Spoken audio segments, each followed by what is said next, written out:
dans ce nouveau podcast. J'espère que vous allez bien et que vous êtes remplis d'une belle énergie positive.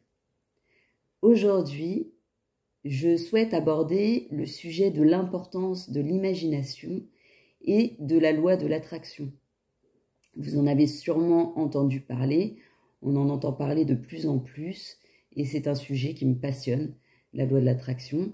C'est quelque chose que j'utilise au quotidien et qui m'a permis de réaliser de nombreux projets et de faire des choses que j'aurais pensé impossibles à faire à l'époque. Donc je voulais vraiment partager avec vous sur ce sujet qui pour moi est très important. Donc nous sommes dans une société rationnelle, c'est-à-dire que depuis qu'on est tout petit, on entend dire qu'il faut arrêter de rêver, qu'il faut avoir les pieds plus sur terre, que voilà, il faut être sérieux, etc., etc. Et on est tous conditionnés depuis l'enfance par ce genre de phrases qu'on a entendues chez nous ou à l'école.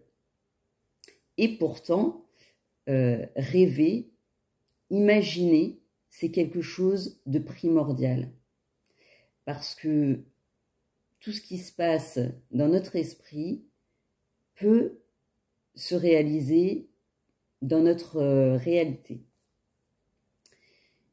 Je ne sais pas si vous avez déjà remarqué, mais par exemple, si vous êtes à la recherche d'un travail, avant de vous mettre à faire des entretiens, par exemple, vous allez imaginer le travail qui vous intéresse, vous allez imaginer dans votre esprit l'entretien que vous allez avoir, et tout ça va d'abord se passer dans votre esprit.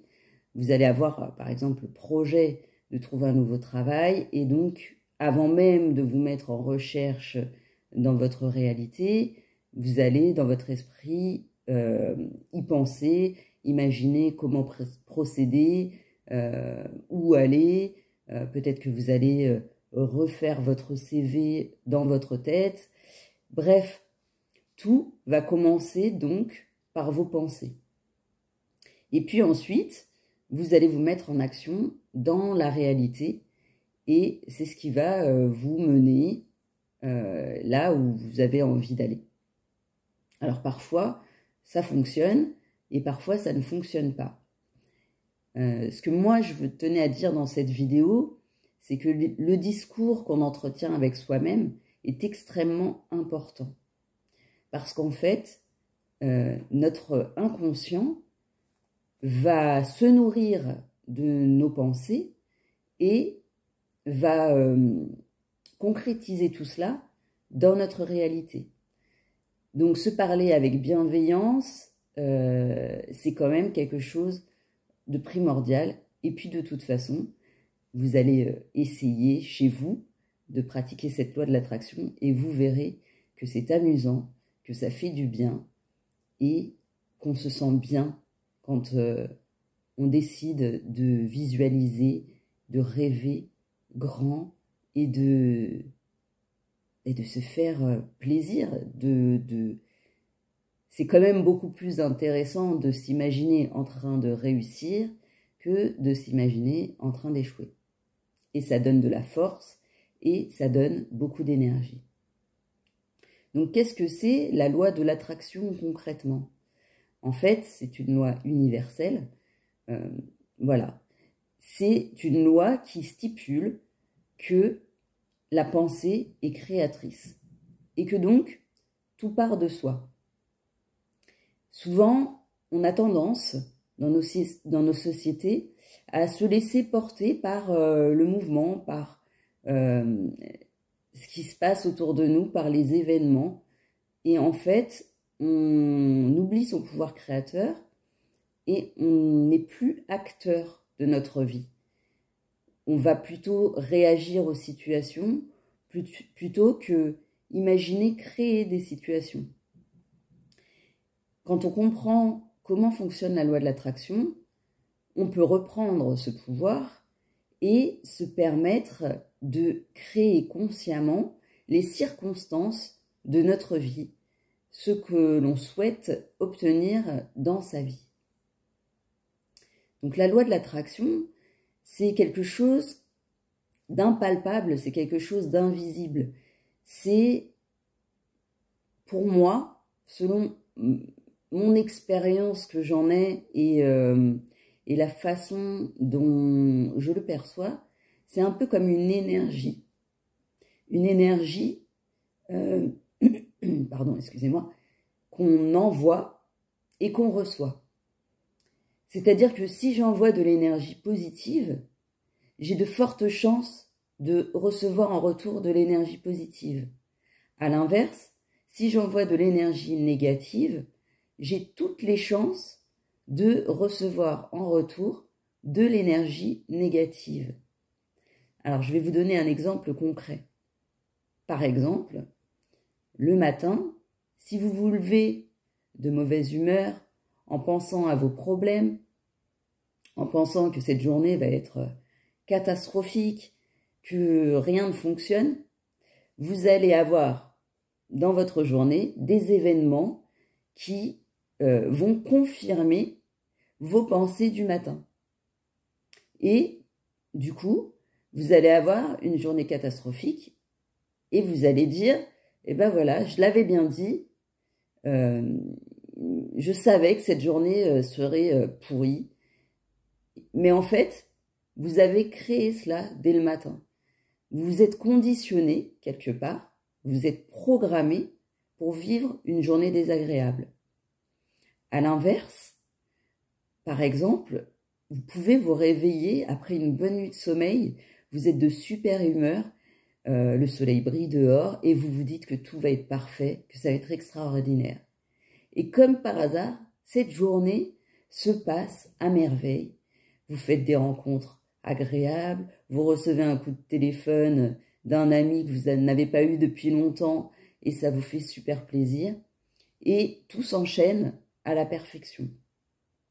Et là encore, en fait, vous vous êtes conditionné dès votre réveil pour vivre une journée agréable. Et la réalité vous renvoie le fait que vous avez raison, mais tout a commencé par votre état d'esprit et votre façon de penser. Donc la loi de l'attraction, c'est ça. C'est, s'il y a quelque chose à retenir d'important, c'est que ce qu'on envoie, on va le recevoir. Et donc, utiliser cette loi de l'attraction, ça peut permettre de réaliser vraiment des choses extraordinaires. Donc, vous pouvez l'utiliser dans votre quotidien pour des petites choses. Je ne sais pas, par exemple, vous avez un rendez-vous avec un ami et puis vous avez quelque chose d'important à lui dire, mais vous ne savez pas trop comment lui dire.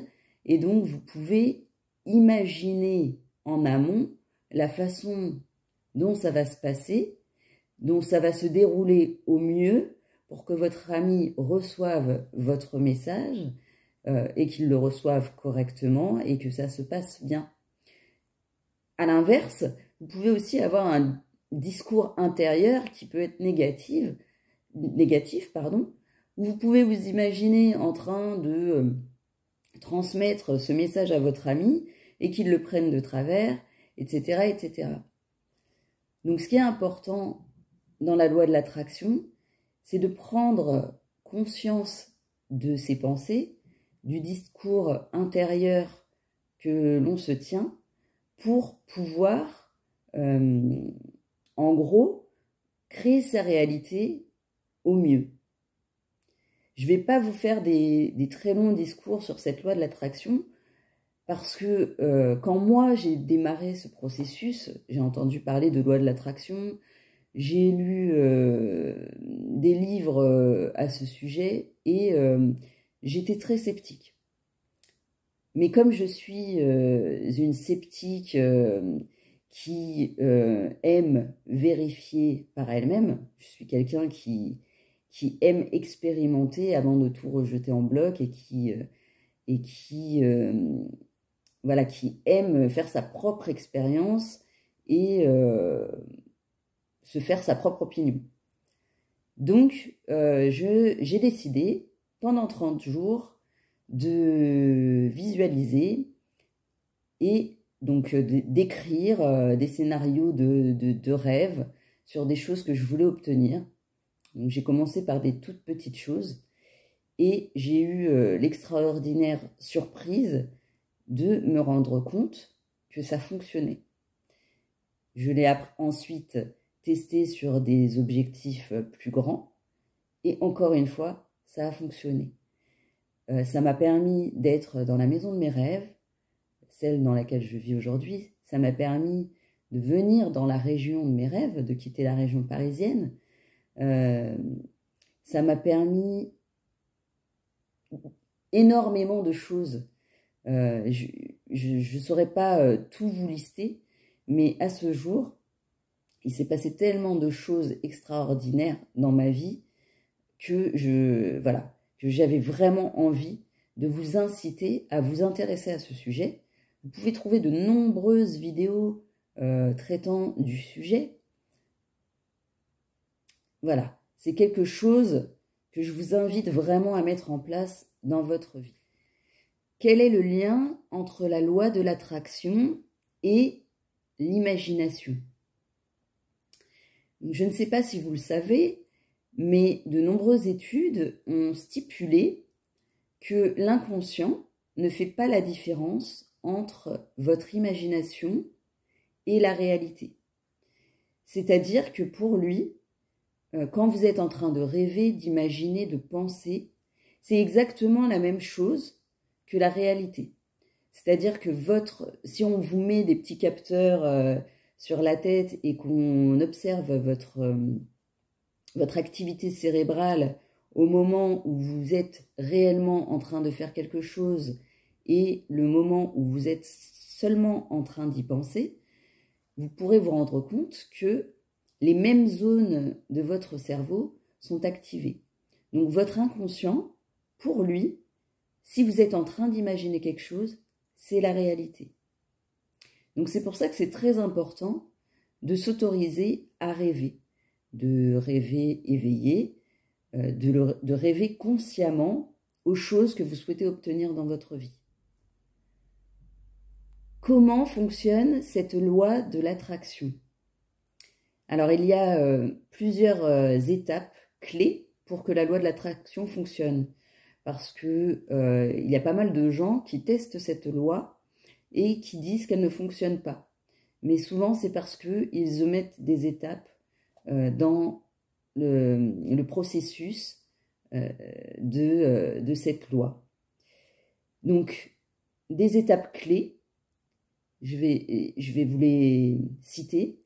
La première étape vraiment primordiale, c'est de se fixer un objectif clair et précis.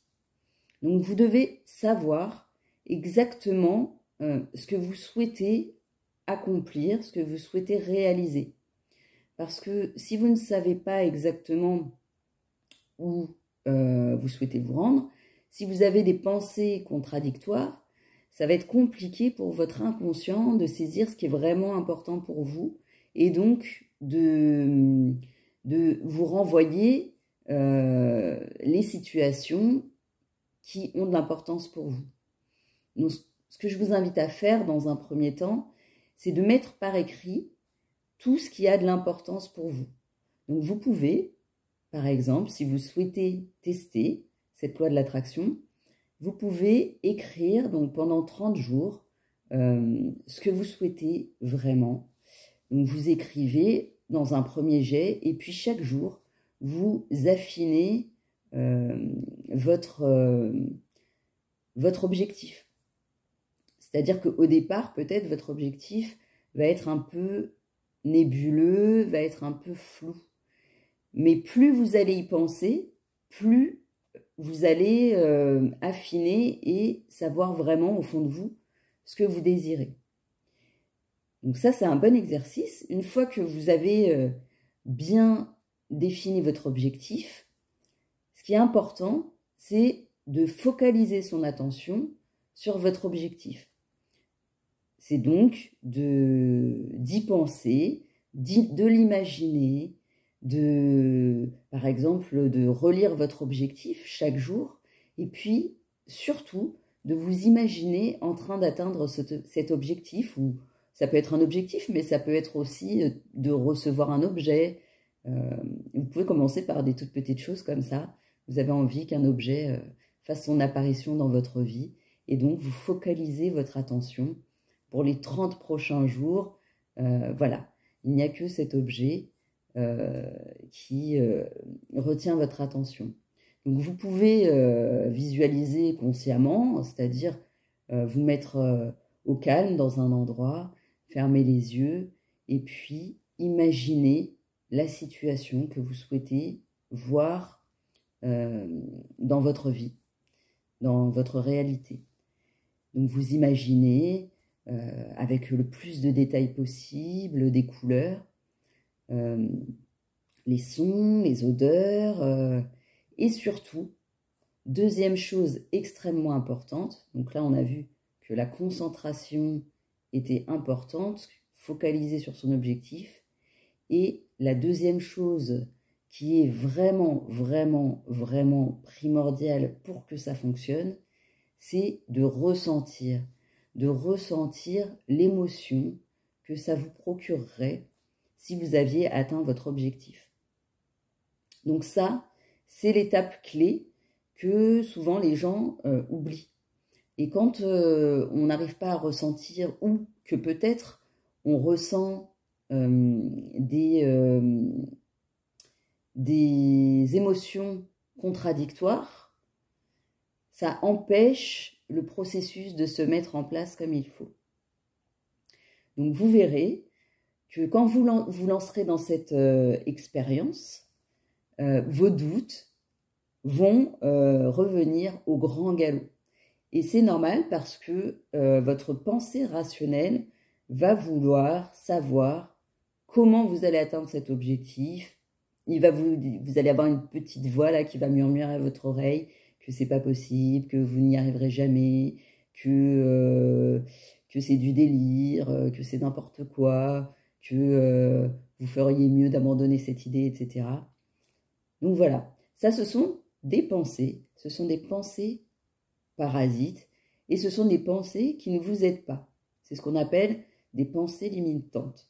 Donc quand ces petites pensées vont venir vous harceler, parce qu'elles vont le faire, elles vont tout faire pour détourner votre attention de votre objectif, vous allez en prendre compte, les visualiser, les voir, et puis vous allez vous parler à vous-même en disant « Écoute, moi j'essaye, je fais comme je veux, toi tu penses que tu veux, mais moi, là tout de suite, j'ai envie de rêver et j'ai envie de me dire que mon objectif va être atteint. » Et puis, vous vous libérez de ces pensées.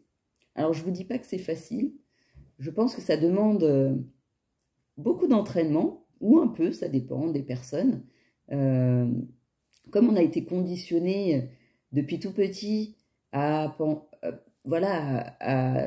penser à travers l'échec, à penser que la vie est difficile, que les objectifs sont difficilement atteignables, qu'il faut absolument travailler très très très très dur pour obtenir un objectif.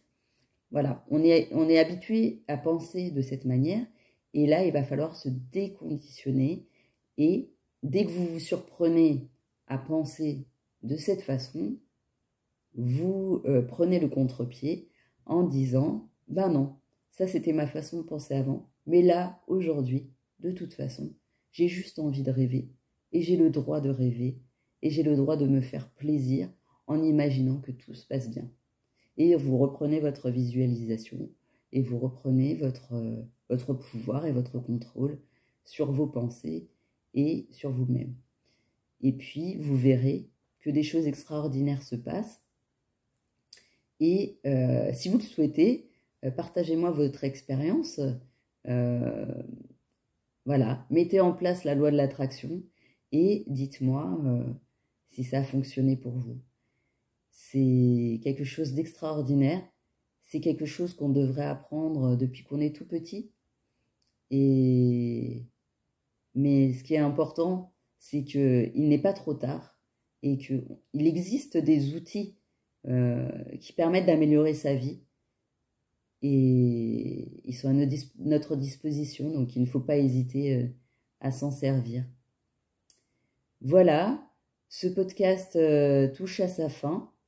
Donc, pour résumer, trouvez un objectif important pour vous, atteignable, pour démarrer. Il faut que cet objectif soit le plus clair, précis pour vous. Donc, vous pouvez l'écrire et le clarifier au jour le jour. Une fois que vous avez votre objectif, vous relisez votre objectif régulièrement et vous prenez des temps tout au long de la journée pour visualiser cet objectif, rêver, imaginer votre vie quand cet objectif sera atteint. Voilà, tout imaginer et construire une belle image mentale de ce que serait l'atteinte de cet objectif. Ensuite, n'oubliez pas que ressentir des émotions positives concernant l'atteinte de cet objectif est la clé. Donc, amusez-vous en fait. C'est comme un jeu. C'est vrai qu'on a été conditionné à ce qu'on nous dise d'arrêter de rêver, mais en fait, rêver, c'est extraordinaire. Et même en admettant que vous n'atteindrez pas cet objectif, en imaginant que cet objectif, peut-être, ne sera pas atteint, ça coûte rien de rêver. Et ça fait du bien. Et c'est de l'énergie positive. Donc, il faut vraiment voir ça comme un jeu. Vous vous amusez à créer une réalité qui vous plaît et qui vous fait vibrer. Donc, c'est ça l'important. Et donc, voilà. Et le dernier point, c'est qu'une fois que vous avez fait tout ça, donc on préconise 30 jours au minimum, mais moi, ce que j'ai envie de vous dire, c'est faites-le tant que ça vous fait du bien. Et à un moment donné, vous verrez que vous n'avez plus envie de le faire. Voilà, ça y est, c'est bon, peut-être vous avez envie de passer à un autre rêve. Eh bien, passez à autre chose. Voilà, parce que la partie lâcher prise est également très importante. Et quand on lâche prise, c'est souvent à ce moment-là que les choses surviennent dans notre vie. Voilà, ce podcast est désormais terminé. Je vous souhaite une excellente journée. Je vous dis à bientôt. Prenez soin de vous. Et n'oubliez pas, tout commence par un rêve.